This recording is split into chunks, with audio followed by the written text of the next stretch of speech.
Hello friends, അപ്പോൾ അമ്പൂസിൻ്റെ ബർത്ത്ഡേയുടെ അന്ന് നമ്മൾ ചെറിയൊരു കേക്ക് കട്ടിങ് സെറ്റ് ചെയ്യാമെന്ന് വെച്ചു. അപ്പോൾ അങ്ങനെ നമ്മൾ കോന്നിയിൽ ഇവിടെ കേക്ക് വാങ്ങാൻ വേണ്ടി വന്നിട്ടുണ്ട്. കാഞ്ചീസ് എന്ന് പറഞ്ഞാൽ കേക്ക് ഷോപ്പിലാണ് നമ്മൾ വന്നിരിക്കുന്നത്. അപ്പോൾ അങ്ങനെ ഞാനും അമ്പാടിയും കൂടി കേക്ക് വാങ്ങാൻ വേണ്ടി വന്നു. പക്ഷേ ആൾക്കറിയില്ലായിരുന്നു നമ്മൾ തീം സെറ്റ് ചെയ്തിട്ടില്ലെന്ന്. തീം അതിൻ്റെ ഒരു വിഷമം ഉണ്ടായിരുന്നു കേട്ടോ. ആൾ അവിടെ വെച്ച് കേക്ക് കണ്ടപ്പോഴത്തേക്കും അവർക്ക് ചെറിയൊരു ബുദ്ധിമുട്ട് തീം വേണമെന്നുള്ള രീതിയിൽ. പക്ഷേ നമുക്ക് ടൈം ഇല്ലായിരുന്നു. നമ്മൾ തലേ ദിവസമാണ് ഒരു ഈവനിങ് നമ്മൾ വിളിച്ച് പറഞ്ഞത് തീമിൻ്റെ കേക്ക് സെറ്റ് ചെയ്യണമെന്നെങ്കിൽ നേരത്തെ പറയണമെന്നുണ്ടായിരുന്നു കേട്ടോ. അപ്പോൾ അങ്ങനെ നമ്മൾ കേക്കൊക്കെ അവിടെ നിന്ന് വാങ്ങിച്ചു. അടിപൊളി കേക്കാണ് കേട്ടോ. ഇവിടുന്ന് ഒരു മോൻ്റെ 4th ബർത്ത്ഡേക്ക് ഞങ്ങൾ നാട്ടിലുണ്ടാകുന്ന സമയത്തും ഇവിടെ നിന്നാണ് നമ്മൾ വാങ്ങിയിട്ടുള്ളത്. അടിപൊളി കേക്കാണ് കേട്ടോ. അപ്പോൾ അങ്ങനെ കേക്കൊക്കെ വാങ്ങി വന്നു. നമ്മൾ ബലൂൺസ് സെറ്റ് ചെയ്യുകയാണ്. അപ്പോൾ നമ്മൾ ഇവിടെ ബലൂൺസും അതുപോലെ തന്നെ നമ്മൾ ബർത്ത്ഡേ എന്ന് എഴുതിയിട്ടുള്ളൊരു കാർഡും എല്ലാം സെറ്റ് ചെയ്യുന്നുണ്ട്. അപ്പോൾ അത് ബർത്ത്ഡേ കാർഡ് ഓരോ പീസായിട്ടായിരുന്നു നമ്മളത് ത്രെഡ് വർക്കിൽ സെറ്റ് ചെയ്തിട്ടുണ്ട്. അടിപൊളിയായിരുന്നു കേട്ടോ. അത് എനിക്ക് ഭയങ്കരമായിട്ട് ഇഷ്ടപ്പെട്ടു കേട്ടോ. അത് ആ ഒരു കാർഡ് സെറ്റ് ചെയ്തത്. പിന്നെ ഇപ്പോൾ നമ്മളിപ്പോൾ പോയ കുട്ടി മാജിസ്റ്റർ മോളാട്ടോ, ദിയയാണ്. പിന്നെ അമ്പൂസിനെ നമ്മൾ നിർത്തി ആ ഒരു ഹൈറ്റൊക്കെ സെറ്റ് ചെയ്യുന്നുണ്ട്.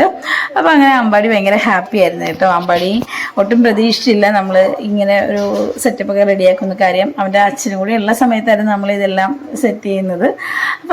പക്ഷേ ഞാൻ അവൻ്റെ ഒരു ഹാപ്പിനെസ്സിന് വേണ്ടിയിട്ട് ഞാൻ തന്നെ ഇതിന് മുൻകൈ എടുത്തു. ഞങ്ങളൊരു 4 പേരെ ഉണ്ടായിരുന്നുള്ളൂ ഈ ഒരു പ്രോഗ്രാം സെറ്റ് ചെയ്തപ്പോഴത്തേക്കും. അപ്പോൾ ആളുടെ അച്ഛൻ പുറത്താണ് വർക്ക് ചെയ്യുന്നത്. അപ്പോൾ അങ്ങനെ അവന് ആ ഒരു സങ്കടം വരരുത്, അവൻ്റെ ഹാപ്പിനെസ് ഒരിക്കലും നഷ്ടപ്പെടില്ല എന്നുള്ള രീതിയിൽ ഞാനത് ക്രിയേറ്റ് ചെയ്തു. അപ്പോൾ അങ്ങനെ ഞങ്ങളത് ബലൂൺസൊക്കെ സെറ്റ് ചെയ്യുന്നുണ്ട്. ബർത്ത്ഡേ കാർഡ് സെറ്റ് ചെയ്തിട്ട് അതിന് ശേഷമാണ് ബലൂൺസ് നമ്മൾ ഒത്തിരി ബലൂൺസ് ഒന്നും വാങ്ങിയില്ല കേട്ടോ. കുറച്ച് ബലൂൺസാണ്, പല കളറിലുള്ള കുറച്ച് ബലൂൺസാണ്. അപ്പോൾ ഈ ബലൂൺസൊക്കെ പർച്ചേസ് ചെയ്യാൻ പോയ സമയത്ത് അവൻ തന്നെയാണ് കേട്ടോ ഓരോ കാര്യങ്ങളും ചോദിക്കുന്നതും.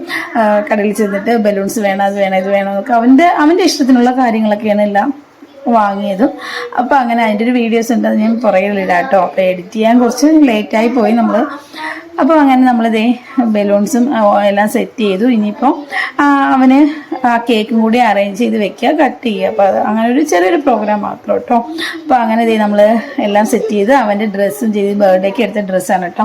അപ്പോൾ അങ്ങനെ ഒരു ഹാപ്പി ബർത്ത്ഡേ ക്യാപ്പും വെച്ചു. അപ്പോൾ നമ്മൾ കേക്കും സെറ്റ് ചെയ്തു. അങ്ങനെ നമ്മൾ ബർത്ത്ഡേ കേക്ക് കട്ട് ചെയ്യാൻ പോകണം കേട്ടോ. എല്ലാവരും റെഡിയായി. അങ്ങനെ അമ്പൂസിന് ഭയങ്കരമായിട്ട് ഇഷ്ടപ്പെട്ടു കേട്ടോ. കേക്ക് സെറ്റ് ചെയ്തതും ബലൂൺസ് അറേഞ്ച് ചെയ്തതും എല്ലാം ഭയങ്കര ഹാപ്പി ആയിരുന്നു. അപ്പോൾ ആളുടെ ഹാപ്പിനെസ് ഞാൻ പറഞ്ഞില്ലേ, ആൾക്ക് ഭയങ്കര ഇതായിരുന്നു. അച്ഛനില്ല, അപ്പോൾ അമ്മയും ഞാനും മാത്രമേ ഉള്ളൂ. അപ്പോൾ അങ്ങനെയൊക്കെ ഒരു വിഷമമുണ്ടായിരുന്നു. പക്ഷെ ഞങ്ങളതൊക്കെ മാറ്റി കൊടുത്തു കേട്ടോ. ആൾ ഭയങ്കരമായിട്ട് ഹാപ്പിയായി കേക്ക് കട്ട് ചെയ്തു.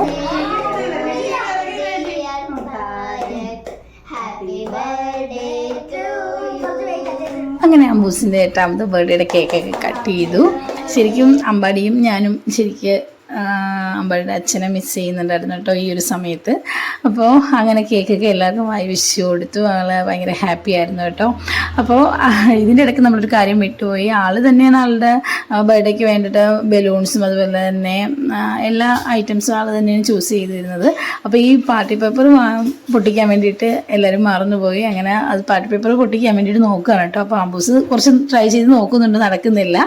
അപ്പോൾ അങ്ങനെ ഞാനൊന്ന് ജസ്റ്റ് ഒന്ന് നോക്കിയതാണ്. ജസ്റ്റ് തിരിച്ചപ്പോൾ തന്നെ അതൊന്ന് പൊട്ടി. അപ്പോൾ എല്ലാവരും ഭയങ്കര ഹാപ്പി ആയിരുന്നു.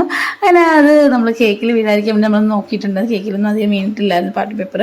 അപ്പോൾ അങ്ങനെ കഴിഞ്ഞിട്ട് നമ്മൾ കുറച്ച് ഫോട്ടോസൊക്കെ എടുത്ത് നമ്മുടെ ആ ഒരു ബർത്ത്ഡേ സെലിബ്രേഷൻ, അവൻ്റെ 8ാമത്തെ ബർത്ത്ഡേ നമ്മൾ ചെറിയ രീതിയിൽ ആഘോഷിച്ചു. ബർത്ത്ഡേ കളർഫുള്ളാക്കാനായിട്ട് എൻ്റെ കൂടെ കട്ടയ്ക്ക് നിന്ന് 2 പേരുണ്ട് കേട്ടോ, മായി ചേച്ചിയും ദിയമ്മോളും. ഒരുപാട് താങ്ക്സ് കേട്ടോ.